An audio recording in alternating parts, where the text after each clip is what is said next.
Welcome back, everybody, to Neutrality Studies. My name is Pascalota, and I'm joined today again by Professor Seyed Marandi from the University of Tehran. Seyed, welcome back. Thank you very much for inviting me. It's always a great pleasure being on your show. Yeah, I'm very happy having you back because you can give us, of course, the updates from Iran, from Tehran. We are speaking today on Wednesday, April the 29th. We are in the third week of the ceasefire, or even already the fourth, after 7 weeks of war.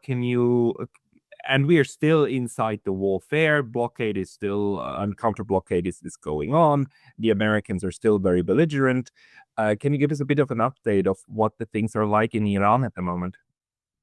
Things in Iran are normal, or at least as normal as they can be under the circumstances. Uh, in general, the people who I speak with uh, seem to believe that the United States will and the Israeli regime will soon carry out a second assault, a second wave of attacks in continuation of the war. Will probably take place within the next 3-4 days. It's not, of course, for certain. This is just based on uh, what people, it's just the likely outcome of events, and as a result of U.S. regional posturing, the military activities of the United States, and of course the political uh, realities that we're dealing with. So it's not for certain that the United States will attack, but it is believed that within the next few days that it's quite likely. And I'm guessing if that's the case, maybe they'll do it when the markets are closed, because that's something that they like doing, killing people, but not having their markets disturbed. Um, Apparently, the Americans have brought in lots of equipment for land operations, um, and both operations that may take place uh, on Iranian territory near the Persian Gulf, but also operations that may take place deep inside Iran. And of course, the air power and the missiles are in place too. The Iranians, on the other hand, they are preparing themselves militarily, and also the government is trying to prepare society for to make sure there are no major shortages in the days ahead. After all, the siege that the Americans have imposed is basically directed at ordinary Iranians. It's not so much directed at the military. In fact, it's not directed at the military. It's intended to prevent medicine and food and other supplies uh, for Iranians to reach the marketplace in Iran, and it's intended to prevent Iranian oil from being sold in order to purchase many of those uh, foods and products and medical supplies that Iranians use on a daily basis. So the government is busy speaking with neighboring countries, doing deals with them so that they could import and export more than before through the border of Pakistan, even Afghanistan, Turkmenistan, and Central Asia.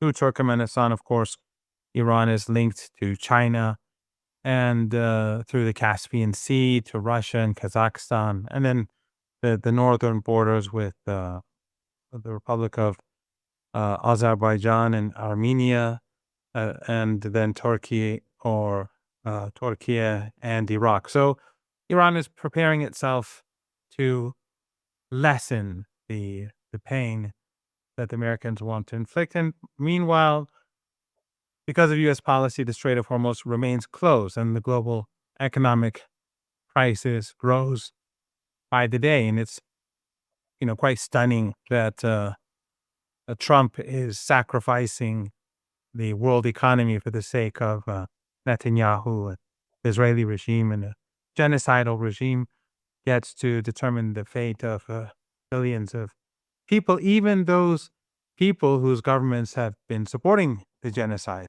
like the Europeans, the Canadians, the Australians, the New Zealanders. They're all suffering as a result of this global crisis, and they all supported the extermination of the Palestinian people in Gaza. It's interesting what you're saying that Iran is getting prepared for the next phase, and for a next kinetic attack. A lot of people have been online saying like, "Oh no, we need to warn Iran that this is just a ploy." But I don't think Iran needs to be warned by anyone about anything. I mean, obviously the current ceasefire is also in the interest of Iran, but that doesn't apparently mean that there's any kind of complacency from Iran's part, right? And the question though to me is whether the United States still has the ability to continue the war. In let's say US mainstream media, we even read that the United States used 40 to 50% of its missile capabilities, its striking capabilities, in the more in more colleagues of mine who I've interviewed before, Stephen Starr, he speaks about 70 to 80% of Patriots and THAADs missiles that are gone. They're just gone. They're not here anymore. So what is your assessment actually of the US capability to continue the kinetic phase of the war? Because in my interpretation, we've gone to a non-kinetic phase of the war where the strangulation tactics is being put into place, and the blockade in this sense being a the being a version of the what's the word, the it was in place before, right? The United Nations, the sanctions on steroids, right? Super sanctions, militarily enhanced sanctions. How do you view that? Well, again, a military assault on the Iranian people is not for certain. It's not inevitable. We don't know what the United States will do. But the fact is that they brought a lot of equipment and troops into the region, and it's very costly. And the weather is getting warmer. You know the region, the Persian Gulf region, the Arabian Peninsula becomes very hot and very humid very fast. And the summer season is intolerable, really, for ordinary people. If uh, there's no electricity, or if they are working outside during the day. Hey, very brief intermission because I was recently banned from YouTube, and although I'm back, this can happen anytime again. So please consider subscribing not only here, but to my mailing list on Substack. That's pascalotta.substack.com. The link's going to be in the description below, and now back to the video. Right now, it's in May month is the transition month, where by the end of the month it becomes very hot, and then June, July, August, September, these months are very difficult. So it will be very problematic for the Americans to keep their troops here, to keep all that equipment here. It's very expensive. So the assumption is that before it gets hot, this is the final opportunity for the United States to be able to launch an assault before it gets intolerable for soldiers. Of course, that doesn't mean that they won't do it in a month when it's very hot. It doesn't mean that they will thus carry out this attack in the next few days, but it is highly likely, especially after all the expenses that they've incurred, the many, many billions of dollars that they've spent just getting these troops here. But of course, the sanctions um, or the siege that they've imposed on Iranian ports is intended to bring Iranians to their knees. But the miscalculation, I think, works at two levels at least. One is that they fought the United States assault and the Israeli regime with the help of the regimes in the Persian Gulf, like Kuwait, the Emirates, Saudi Arabia, Bahrain, and Qatar. Um, they assaulted the Iranian nation for almost 40 days, 39 days during the Ramadan war. And they failed. And the reason is that the Iranian people are extraordinarily resilient, and they've shown themselves to be extraordinarily resistant.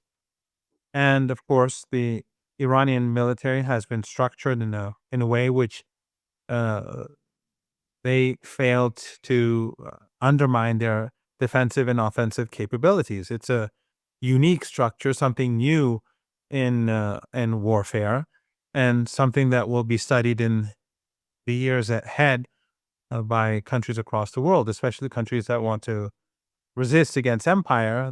What Iran has done will be a model, I think, that uh, can be that will be repeated elsewhere.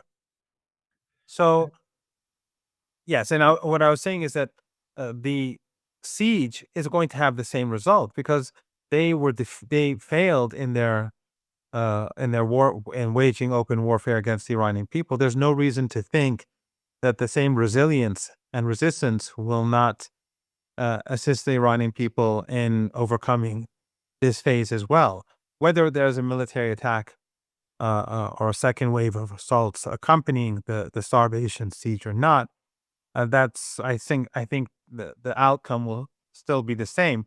Whereas the United States has also imposed a siege on the rest of the world, which began much earlier. In other words, we are 2 months into this global economic crisis that is the making of Trump and Netanyahu, and of course the Zionist lobby.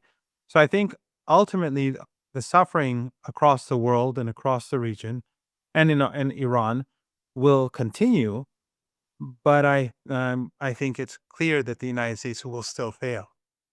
Do you interpret what Iran is doing on the Strait of Hormuz actually like most in the mainstream as a blockade? Because to me it doesn't look like one because the ships can still pass, right? It's a very selective it's a very selective affair where friends can go through and those who ally with the enemy they cannot. It's relatively simple.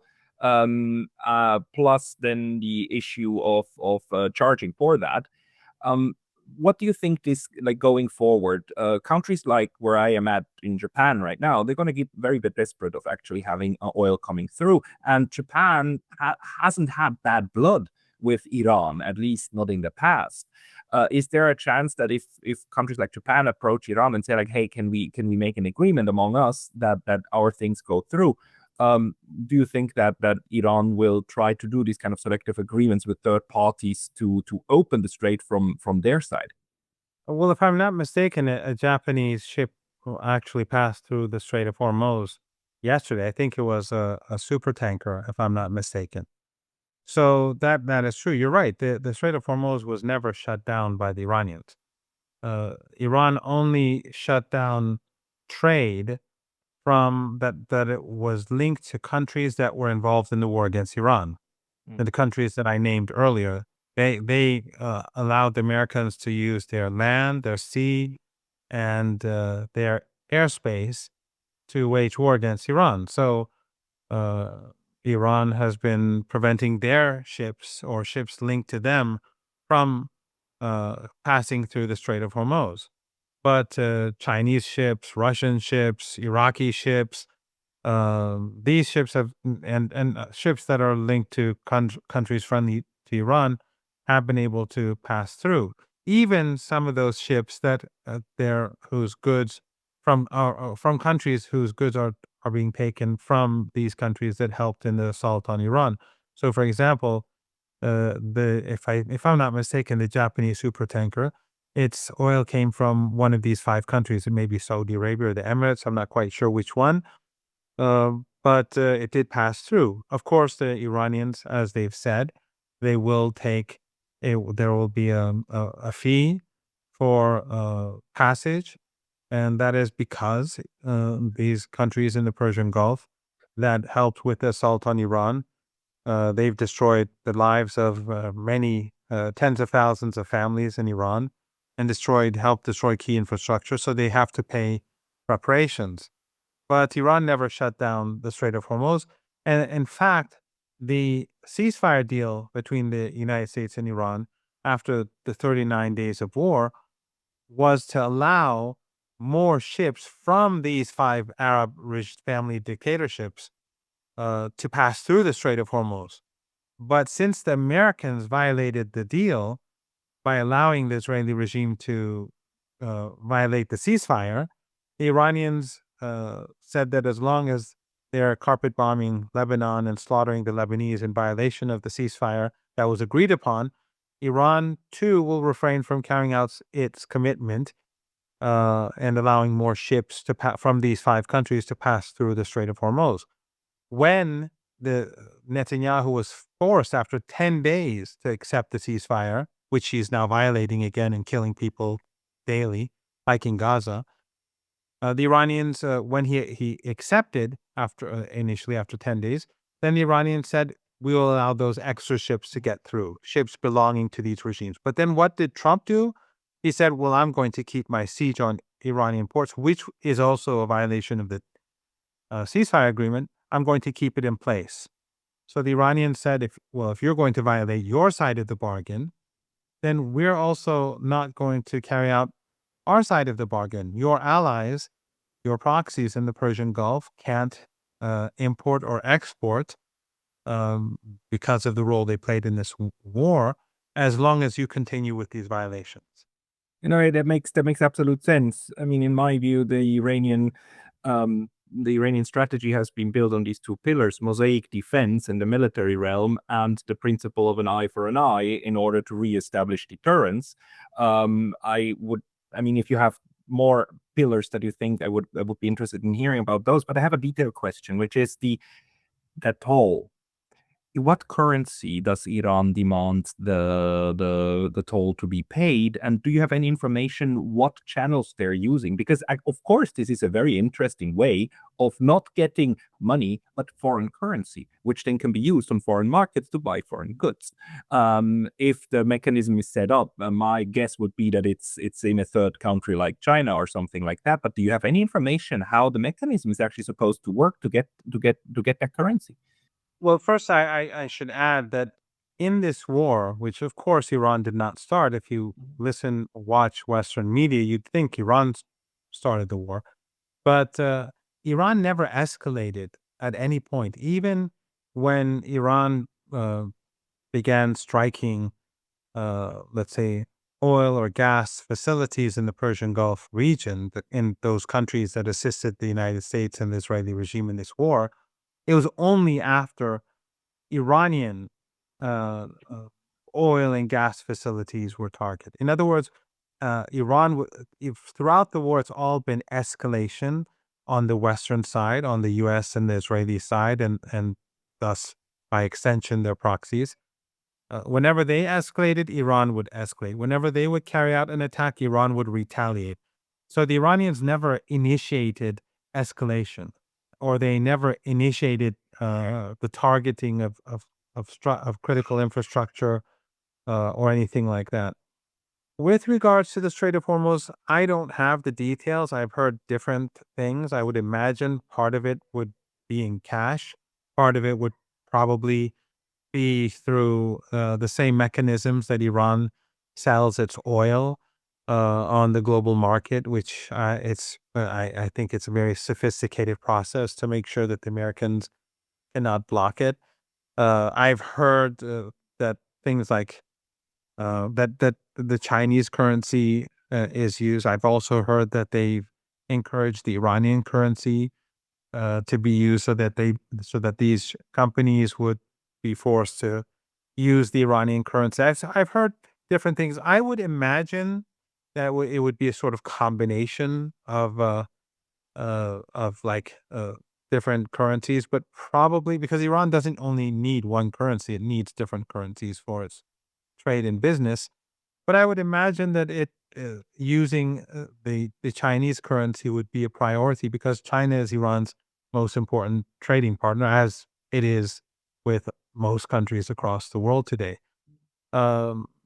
but they haven't made this public, so I'm not quite sure. I think a lot of the shipping companies, I mean, after a few months, it'll become clear how it works. But I'm sort of guessing that they negotiate with different shipping companies uh, and different people, and they have perhaps different means of carrying out this exchange on different occasions. It would be very interesting to figure that one out. I suppose that the foreign ministry must be very, very busy also working with the embassies of the countries that want to go through, because one option is always bilateral clearing agreements on public or not, but we will probably not find that out very soon. Um, However, then we've seen yesterday that the Emirates, the UAE, announced its exit from OPEC. How do you interpret that? Does it have something to do directly or indirectly with the war? And do you think it is rather a move in order to please the United States, or is it, on the contrary, something that just again shows that the structure that we are used to is actually unraveling? How do you view it?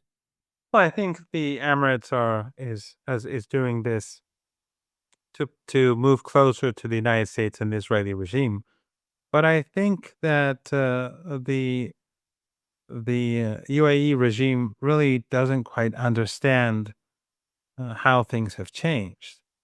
Uh, we are not going to go back to the past, and there will no longer be a, a UAE that we knew of 2.5 months ago, 3 months ago, 6 months ago. That era is gone. The Epstein class, the billionaire class, a lot of the money, the dirty money that would go through the Emirates, I don't think it's going to go. It's going to be that money is going to go there like before, which is a good thing for the people of the region and the Emirates itself. The drug money from Afghanistan, uh, which um, which has been a misery for the entire region and beyond, that all goes through the Emirates. Almost all the drug money over the years, especially during the U.S. occupation of Afghanistan, where the production went through the roof. It almost exclusively went through the Emirates. Or a lot of the minerals that are stolen from African countries through the dirty wars and through the uh, through supporting militias in different countries, those resources that are being stolen, the gold and other valuable uh, underground uh, elements, the money goes through the Emirates, and also the gold itself and um, other African wealth that is stolen. A lot of it physically actually goes through the Emirates. So that era is over, and the Emirates being this hub for the elite and the rich, that's not going to ever happen again. And if the war continues, I believe that probably the regime itself won't survive. It's been depending on how things play out. Because if, for example, the United States carries out another war and it begins targeting, as it has threatened to, um, critical Iranian infrastructure, then Iran is going to do the same to U.S. proxies because they're the ones who are facilitating it. Remember, without these five countries, war against Iran is not possible because they use their territory um, both for logistical support, um, but also to actually carry out these attacks. And it is subsidized. All of their expenditures in the Arabian Peninsula is paid for by these governments. It's not like in, well, I don't know the details of Japan, but for example, in the case of Japan, I think that the United States doesn't pay for those bases. But Japan does not pay, if I'm not mistaken, for the electricity, for the water supplies, for everything in all of these bases Japan pays for a lot. Japan pays for a lot. It's part of the deal. It's like protection for bases which come with basically Japanese payments. Not everything, but a good part of it. Well, everything is paid for by these countries, everything. And the Americans are basically waging this war to a large extent uh, through the funding of these countries. So it's not only just their territory, but it's their wealth that's being used to. So these countries wanted to have their cake and eat it too. They wanted to be a part of the assault on Iran, but say that they are neutral, which is not possible. But it's an insult to the intelligence of Iranians. And whenever they repeat this, Iranians become increasingly unhappy. But in any case, if the United States restarts the war, then the Iranians are going to retaliate just like they did before. If the Americans escalate, the Iranians will do so. And I think that will be the end of these countries, because if their critical infrastructure is destroyed in the summer, life cannot be sustained. Everyone will have to leave, and you will have literally many millions of people leaving, because it's 5 countries.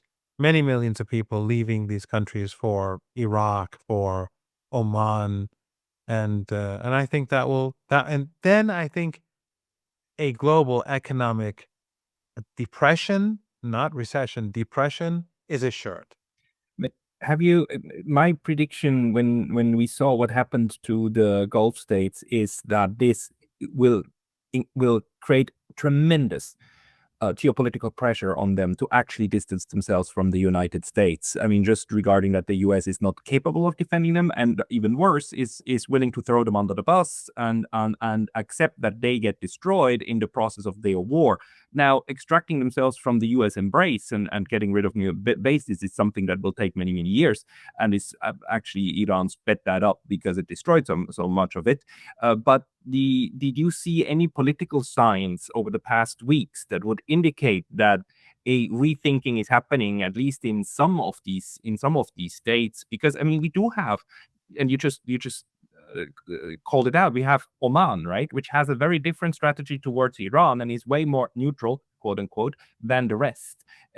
Isn't that registering like little by little in these Gulf monarchies or the dictatorships, as you point out, or are they just structurally so much embedded to the United States that it's impossible for those leaderships to actually extricate themselves?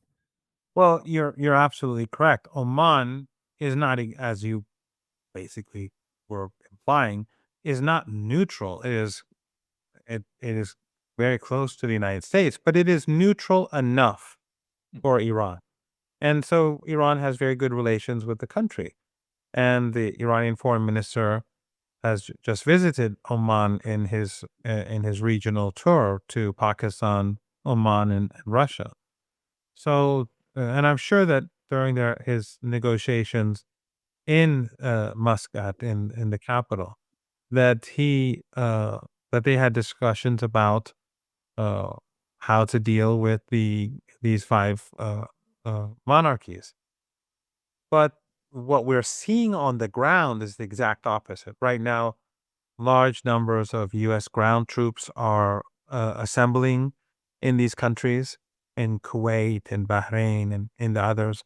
Large numbers of planes to uh, to uh, to provide jet fuel, to refuel air bombers and and aircraft that will attack Iran are assembling in Saudi Arabia alongside in the Israeli regime. So right now they're all doing the opposite. They're allowing the Americans to prepare for a new assault on Iran. Whether it's because they're just proxies, that their leaders are compromised, it's difficult to say. Just like, why is it that Trump does this anyway? Is it because he's compromised? Is it because of the Epstein files? Is it because he's been bought off by the Zionist lobby and the oligarchy? It's unclear. There's no definitive answer out there for us to see, to make an assessment. But these people are most probably all compromised in one way or another.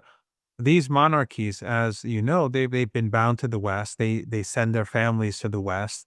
They're very wealthy. They steal a big chunk of the country's wealth for themselves.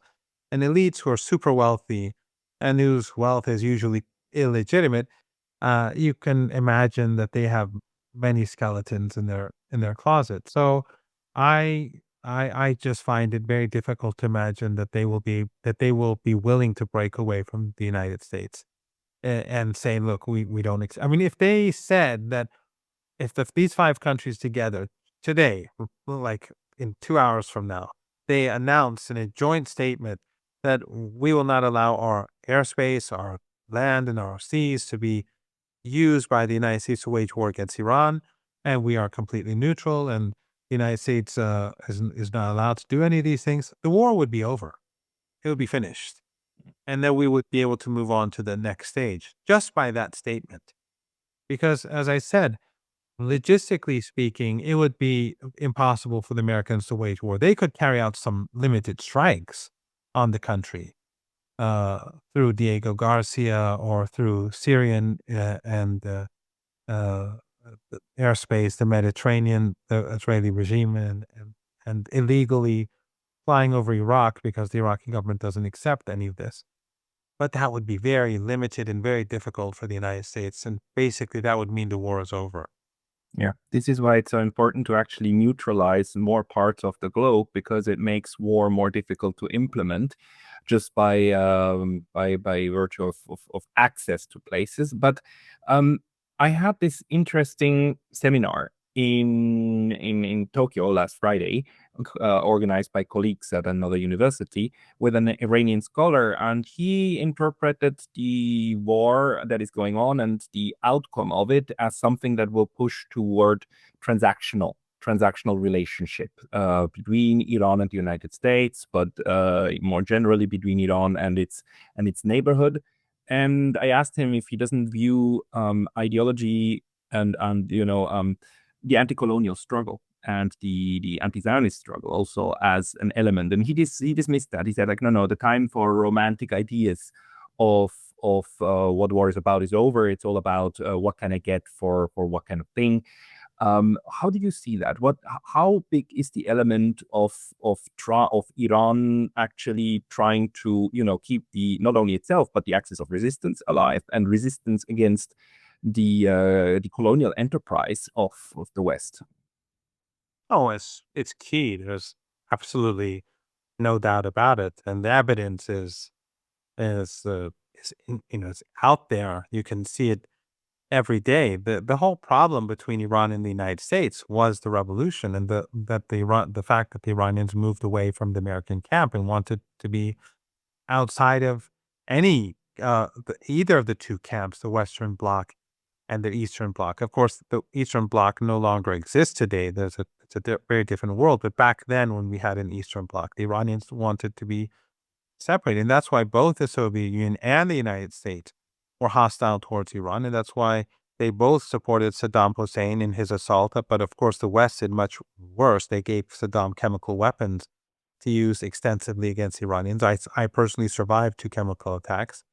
So, and if you recall previously, I spoke of a book going to Tehran. I think people should read it, and I think these are two people who worked in the White House, two very uh, well-educated academics, and I think it's a very good book.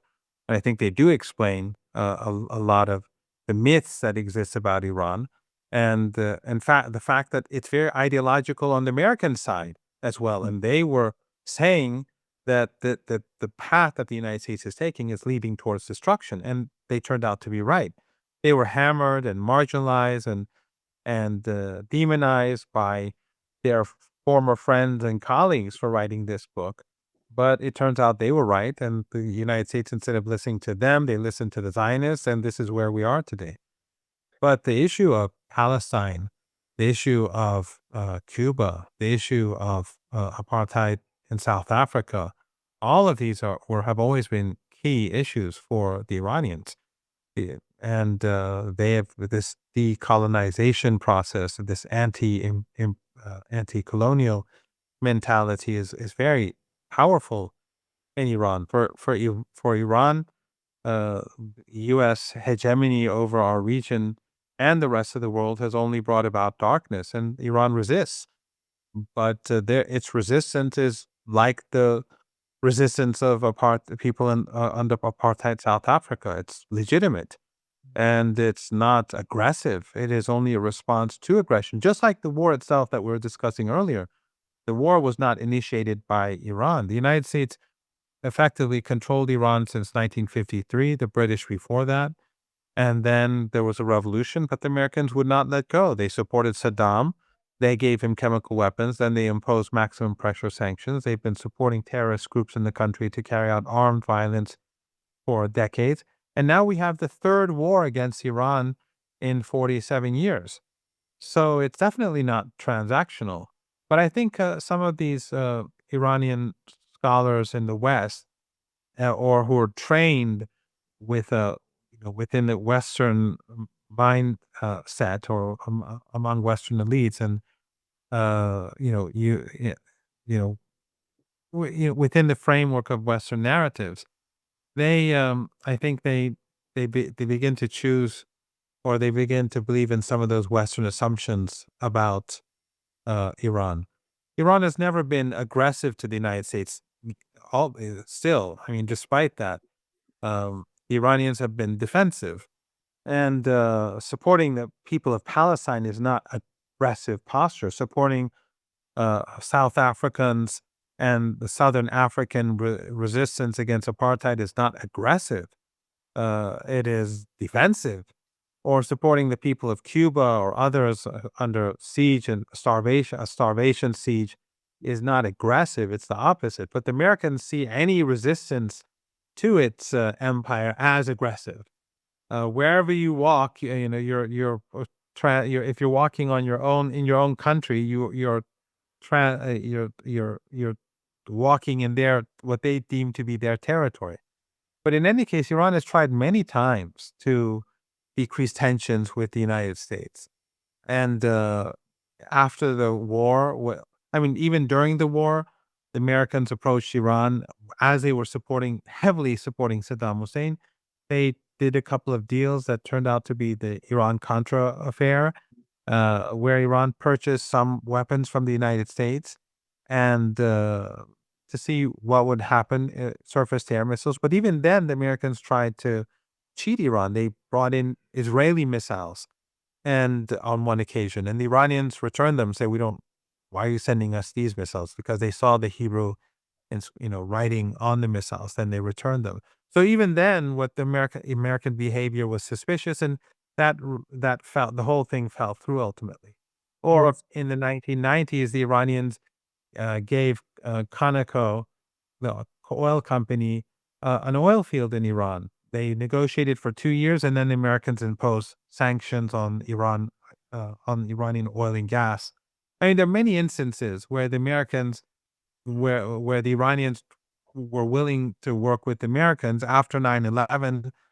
The Iranians believing that the American narrative on Al Qaeda to be true, they cooperated with Al Qaeda, and then they were called the axis of evil, and it just goes on. The JCPOA, the nuclear deal of 2015, the Iranians signed it, the Iranians implemented it, but Obama didn't, and of course Trump tore up the deal.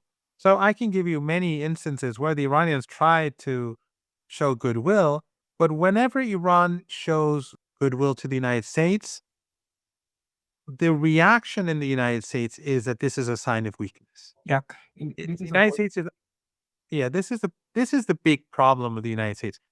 They, unlike other countries, like, you show goodwill to me, I show goodwill to you, it's a sign of friendship, then things become easier. With the United States, it's different than anyone else. If you show them goodwill, they say they're weak. So let's strangle them harder.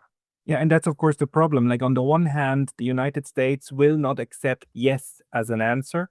Having a deal that makes sure that Iran will never develop a nuclear weapon is not not acceptable, right? They want more and more, and whenever more is given, then they want even more, to the point where they are basically have all their bases, and where you're in a situation like all the other occupied territories, right, basically under complete control. How does Iran approach that? And that's my last question now in these negotiations, because what we saw in Islamabad is that Iran is willing to make suggestions and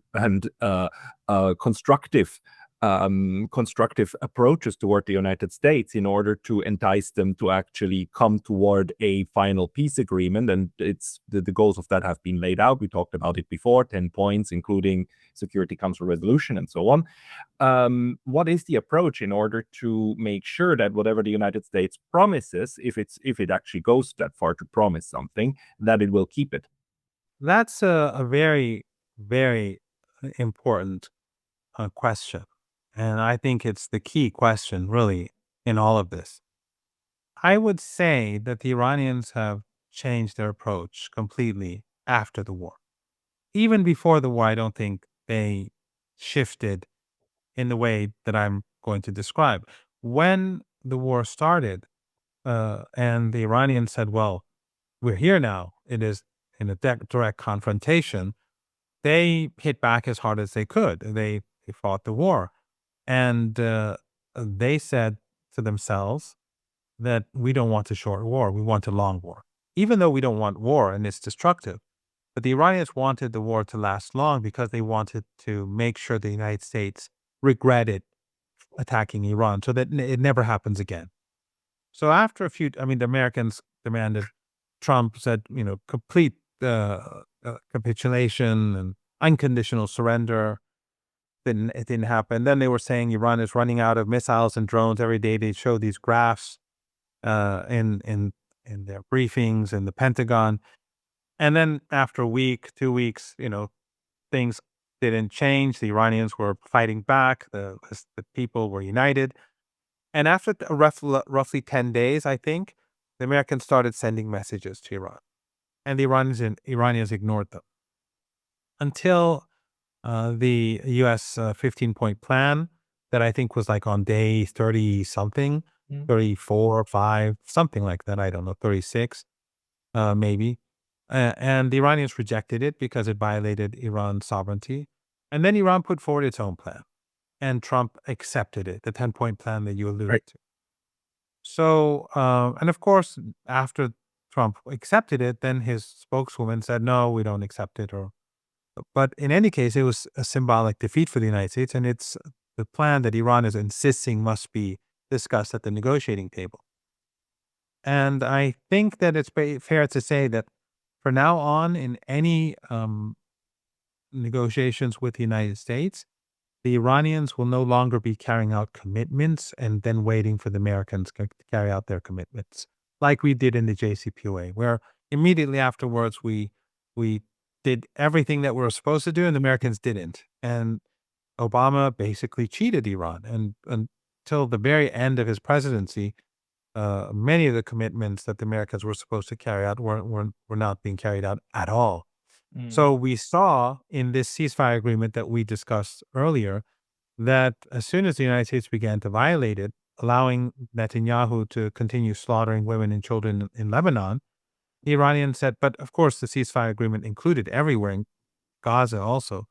But Gaza is more complicated because these regional regimes, they basically sign, Turkey, Jordan, Egypt, the monarchies in the Persian Gulf, and others, they signed up to Trump's fake ceasefire. So it's difficult for Iran to make any changes to that, sadly. But in the case of Lebanon, when Trump allowed Netanyahu to slaughter the Lebanese, Iran said, okay, then I'm not going to implement my side of the bargain. Yeah. So now it's very different than before. And so the Americans keep insisting that Iran first talk about the nuclear program. Iran says, no, you waged war against us. First, we talk about the war. And so we are first going to, the ceasefire agreement has to be implemented. After that, our negotiations surround our 10-point plan, and then we can talk about the nuclear program. So Iran no longer commits itself to anything without the other side doing so, and it no longer allows the Americans to determine what is to be negotiated and what is negotiated first and last. So I think this is huge. And the hope in Iran is that if there's another wave of war, that this will help its allies across the world. It will help Venezuela, it will help Cuba, it will help other countries that uh, are under U.S. Oppression and imperial power. That this will be um, a weakening of the empire in a way in which these countries can start to breathe, where the people can break the siege slowly. So it is going to be painful. And to be very blunt, I don't know my own personal fate, but it is something that we have to go through. And if the United States launches another wave of attacks, we will resist. And the Iranian people, I have no doubt, will be resilient.